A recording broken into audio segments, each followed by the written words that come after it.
It's 67 words long, it's 100 years old, and it changed the course of history for the Middle East and the Jewish people.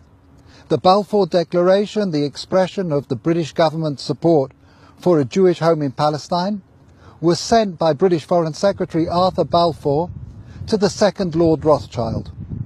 I'm here in Buckinghamshire at Waddesdon Manor to speak with the fourth Lord Rothschild about the Balfour Declaration, what it means for Britain, for the Jewish people and the Rothschild family.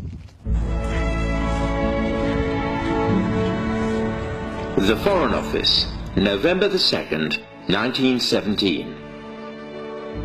Dear Lord Rothschild, I have much pleasure in conveying to you, on behalf of His Majesty's Government, the following declaration of sympathy with Jewish Zionist aspirations, which has been submitted to and approved by the Cabinet.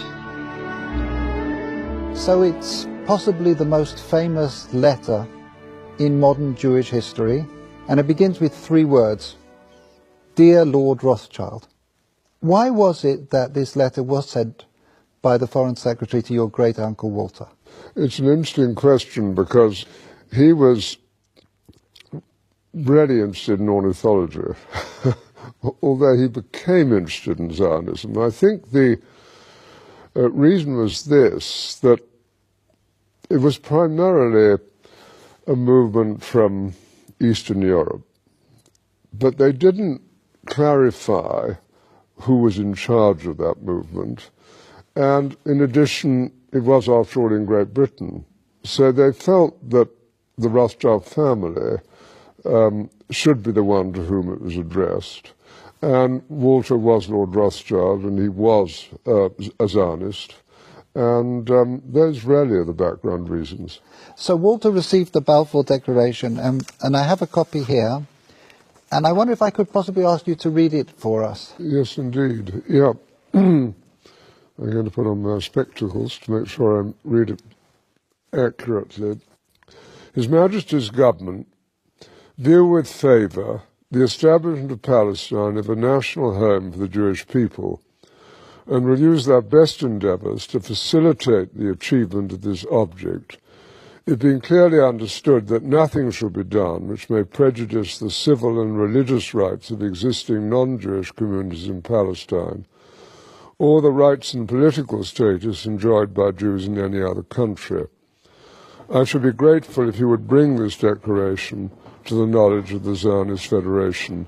Yours, Arthur Balfour. And here it is, the Balfour Declaration. What do you feel when you see it here? I genuinely feel it's one of the most extraordinary moments in the history of the Jewish people. If you think it took 3,000 years to get to this, and then you say, how did this miracle happen? It's the most incredible piece of opportunism. And of course the Rothschild family then as now filled 2 roles, because it wasn't just a leader of diaspora Jewry, it also played a very significant role in the early years of the establishment of the pioneer communities in Israel as well.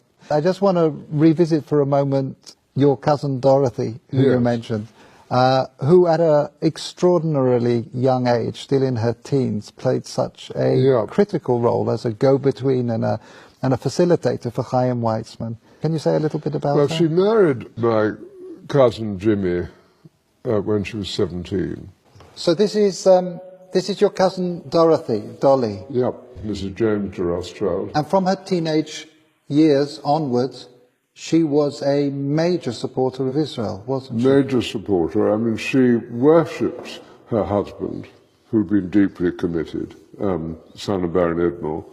It was due to him, I think, that she became interested. But once she became interested, she became passionately interested. After his death, she became even more committed. She just wanted to carry out his wishes and what he cared deeply about.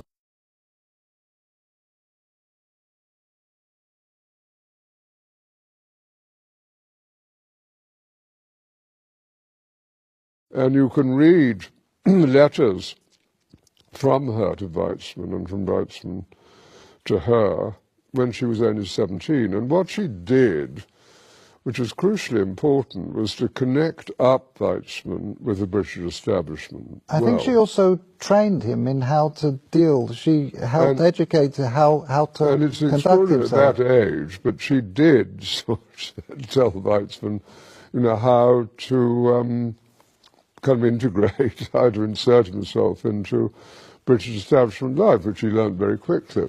So I'm here in the Waddesdon Manor archives, where there is a treasure trove of remarkable documents from the time of the Balfour Declaration. We have the correspondence here between the teenage Dorothy and her husband James, and it's really a love story. Here we have detailed letters describing her dealings with Zionist leaders, her advice and her suggestions regarding the conferences of the Zionist movement. And here we have a letter that the young Dorothy, still not 20, sent to Dr. Chaim Weizmann, where she's talking about the meetings that she's arranged for him. And as we've heard, she was helpful in training and preparing him to enter into the highest echelons